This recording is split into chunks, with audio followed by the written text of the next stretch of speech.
అందరికీ నమస్తే. Welcome to food and garden. ఈరోజు వీడియోలో టొమాటో మొక్కకి ఎక్కువ కాయలు రావాలి అంటే, అలాగే మొక్క నిండా చూడండి ఇలా గుత్తులు గుత్తులుగా కాయలు కాయాలంటే కొన్ని టిప్స్ ఫాలో అయ్యామంటే మనకి ఇన్ని కాయలు అయితే వస్తాయండి.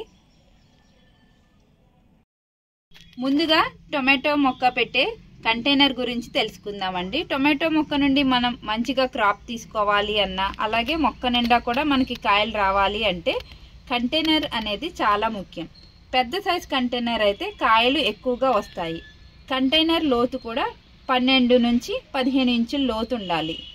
దీనికి డ్రైన్ హోల్స్ కూడా ఎక్కువగా ఉండాలండి. టొమాటో మొక్కకి ఎటువంటి సాయిల్లో పెట్టుకోవాలి అంటే మనకి ఒక 40% వర్మి కంపోస్టు, 60% గార్డెన్ సాయిల్ కలిపిన సాయిల్ని వింటర్లోను రెయినీ సీజన్లోను అటువంటి సాయిల్లో పెట్టుకోవాలండి. అదే సమ్మర్లో అయితే మనకి 50% గార్డెన్ సాయిల్, 30% వర్మి కంపోస్టు, ఒక 20%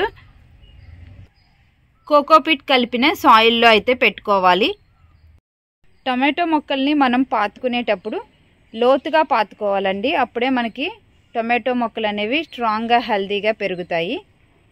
టొమాటో మొక్కల్ని 6 to 7 అవర్స్ ఎండ తగిలే ప్లేస్లో పెట్టుకుంటే మనకి కాయలు అనేవి పెద్ద సైజు వస్తాయండి. టొమాటో మొక్కకి సైడ్ బ్రాంచెస్ అనేవి కట్ చేయాలండి. ఒకటే కొమ్మ ఉండేలాగా చూసుకోవాలి. అప్పుడే మనకి కాయలు అనేవి ఎక్కువగా వస్తాయి. ఈ మొక్కను చూసారా, ఒకటే కొమ్మ ఉండడం వలన మనకి కాయలు అనేవి చక్కగా పెద్ద సైజు కూడా వచ్చినాయి. మనం జనరల్గా మిర్చి మొక్కలకు కానీ వంగ మొక్కలకు కానీ టిప్స్ అనేవి కట్ చేస్తూ ఉంటాం. సైడ్ బ్రాంచెస్ అనేవి ఎక్కువగా వచ్చి మనకి కాయలు ఎక్కువగా వస్తాయని. కానీ ఈ టొమాటో మొక్కకు మాత్రం టిప్స్ అనేవి అస్సలు కట్ చేయకూడదు. సైడ్ బ్రాంచెస్ మాత్రమే కట్ చేయాలి. టొమాటో మొక్కలు అనేవి సెల్ఫ్ పాలినేటర్స్ అండి. వీటికి వచ్చే పువ్వులు ఫీమేల్ ఫ్లవర్స్, మేల్ ఫ్లవర్స్ కలిసి ఉంటాయి. మనం వీటికి సపరేట్గా పాలినేషన్ అనేది చేయక్కర్లేదు. గాలి వీచినప్పుడు కానీ లేదంటే ఇన్సెక్ట్స్ వచ్చినప్పుడు కానీ ఇవి పాలినేషన్ అనేది జరుగుతుంది. లేదంటే మనం ఒక హ్యాండ్తో జస్ట్ పువ్వు విచ్చుకున్నప్పుడు జస్ట్ ఇలా ట్యాప్ చేసేసామంటే మనకి పాలినేషన్ అనేది జరుగుతుంది. పువ్వు విచ్చుకున్నప్పుడు జస్ట్ ఇలా కదిలించాలండి. మరీ ఎక్కువగా కదిలించినా కూడా మనకి పువ్వులు అనేవి రాలిపోతూ ఉంటాయి. ఇలా ట్యాప్ చేయడం వల్ల చూసారా, ఇక్కడ చిన్నగా కాయలు అనేవి రెడీ అవుతాయి. ఈ విధంగా పాలినేషన్ చేయడం వల్ల మనకి కాయలు అనేవి ఎక్కువగా వస్తాయండి. టొమాటో మొక్కలు పెట్టిన కుండీలో కింద వచ్చిన పిచ్చి మొక్కలు లాంటివన్నీ కూడా తీసేయాలండి. ఇలాంటి పిచ్చి మొక్కలు ఉన్నాయంటే, గడ్డి లాంటివి ఉన్నా కూడా ఈ ఎనర్జీ అంతా ఈ పిచ్చి మొక్కలే తీసేసుకుని మనకి మొక్కలు సరిగ్గా ఎదగవు. అప్పుడు కాయలు కూడా మనకి ఎక్కువగా రావండి.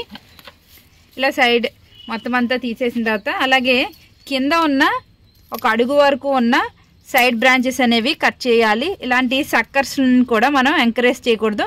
మొత్తం వీటిని కూడా తీసేయాలి. చక్కగా అడుగున ఉన్న ఒక అడుగు వరకు ఉన్న ఈ సైడ్ బ్రాంచెస్ అన్నీ కట్ చేయాలి. చూడండి, ఇక్కడ నుంచి సక్కర్స్ వస్తున్నాయి. వీటి వల్ల యూజ్ ఉండదండి, మనకి ఎనర్జీ వేస్ట్ అవుతుంది. అందుకని ఇవన్నీ కూడా కట్ చేసేయాలి. టొమాటో మొక్క ఇలా పూత మీద ఉన్నప్పుడు అలాగే కాయలు వస్తున్నప్పుడు ఎవ్రీ 15 డేస్కి ఒకసారి మనం కంపోస్ట్ అనేది ఇవ్వాలండి. వర్మీ కంపోస్ట్ కానీ కిచెన్ కంపోస్ట్ కానీ ఇస్తూ ఉంటే మనకి కాయలు అనేవి ఎక్కువగా వస్తాయి. టొమాటో మొక్కలకి ఎవ్రీ 15 డేస్కి ఒకసారి నీమ్ ఆయిల్ని స్ప్రే చేయాలి. అలా నీమ్ ఆయిల్ని స్ప్రే చేయడం వల్ల ఈ టొమాటో మొక్కకి ఎలాంటి పెస్ట్ కూడా అటాక్ అవ్వదు. ఒక 5 ml నీమ్ ఆయిల్ తీసుకుని ఒక స్పూన్ విమ్ లిక్విడ్ యాడ్ చేసుకుని 2 లీటర్స్ వాటర్లో డైల్యూట్ చేసి మొక్క అంతా తడిచేలాగా మనం స్ప్రే చేస్తే పెస్ట్ అనేది పోతుంది. టొమాటో మొక్క అనేది ఇలా ఎదుగుతున్నప్పుడు మనం సపోర్ట్ అనేది ఇవ్వాలండి. కర్రలతో ఇలా సపోర్ట్ ఇవ్వడం వల్ల టొమాటో మొక్క అనేది కింద పడిపోకుండా ఉంటుంది. కాయలు కూడా మంచిగా పెరుగుతాయండి. చూసారా, నేను ఇలా సపోర్ట్ ఇవ్వడం వల్ల కాయలు ఎంత పెద్ద సైజు అనేది వచ్చినాయో. టొమాటో మొక్కలు పెట్టుకున్న కుండీలో సాయిల్ అనేది ఎప్పుడూ కూడా తడిగా ఉండాలండి. అలానే ఓవర్ వాటరింగ్ కూడా చేయకూడదు. టాప్ సాయిల్ డ్రై అయిపోతే మనం అప్పుడు వాటర్ చేయాలి. మనకి టాప్ సాయిల్ డ్రై అయిపోయి మొత్తం మట్టి అంతా కూడా డ్రై అయిపోతే కాయలు అనేవి సరిగ్గా ఎదగవు. అందుకని సాయిల్ అనేది ఎప్పుడు కూడా కాస్త తడిగా ఉండేలాగా చూసుకోవాలి. ఉన్నాయో మనం ఇచ్చే ఫెర్టిలైజర్స్ని బట్టి ఈ కాయలు అనేవి ఇంత పెద్ద సైజు వస్తాయండి. మార్కెట్లో కొన్న టొమాటోల లాగా చూసారా పెద్ద పెద్ద సైజు అయితే వస్తున్నాయి. చూడండి గుత్తులు గుత్తులుగా అయితే వస్తాయి మనకి. ఇక్కడ పెట్టి ఈ కొమ్మనైతే కోస్తాను. చూసారా ఎంత బాగుందో ఈ కాయలు గుత్తు. దీన్ని కూడా కోసేస్తానండి, ఇది కూడా ముగ్గుతుంది. చూడండి పళ్ళు నిండిపోయింది. ఇక్కడ చూడండి ఈ మొక్కకి దీన్ని కూడా అంతే సగం వరకే నింపాను. అయినా సరే మనకి కాయలు అనేవి చక్కగా మంచిగా పెద్దగా అవుతున్నాయి.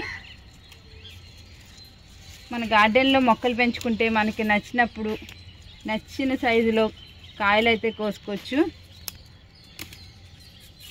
ఎప్పుడు కావాలంటే అప్పుడు. చూడండి పళ్ళు నిండిపోయి. నేను చెప్పిన ఈ టిప్స్ అన్నీ మీరు ఫాలో అయ్యారంటే మీకు కూడా మొక్క నిండా ఇన్ని కాయలు అయితే కాస్తాయండి. ఇదండి ఇవాల్టి వీడియో. ఈ వీడియో మీకు నచ్చింది అనుకుంటున్నాను. నచ్చినట్లయితే లైక్, షేర్ అండ్ సబ్స్క్రైబ్.